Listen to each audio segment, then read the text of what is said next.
अंजलि एक बहुत बड़ी कंपनी में नौकरी करती थी और अपनी मेहनत और लगन से और अपने सीनियर्स के सहयोग से उसकी उन्नति होती चली गई और वह मैनेजर बन गई। कंपनी के अधिकारियों ने जब देखा कि काम बढ़ रहा है तो उन्होंने एक और मैनेजर को नियुक्त किया जिसका नाम अनीता था। अंजलि ने जब देखा कि उसके बराबर के पद के लिए अनीता का चयन हुआ है तो उसको बहुत बुरा लगा और वो सोचने लगी कि अब कंपनी में उसका महत्व कम हो जाएगा। उसको अपनी सुरक्षा का डर सताने लगा क्योंकि अनीता कंपनी में अभी नई आई थी, इसलिए बहुत से कार्य संबंधित बातें वो अंजलि से पूछती, लेकिन अंजलि उसको सही से कुछ भी नहीं बताती थी और उससे सही ढंग से बात भी नहीं करती थी।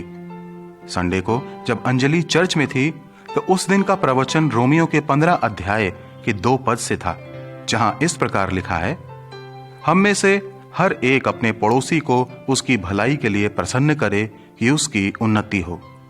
पादरी साहब ने उस दिन सबसे यही प्रश्न पूछा, आप क्या दूसरे के लिए उन्नति का कारण हैं?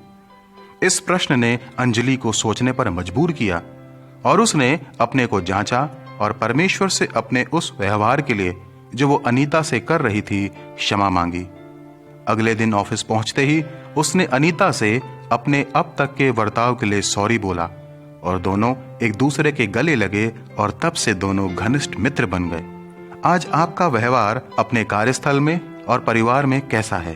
क्या आप दूसरों के लिए उन्नति का कारण हैं?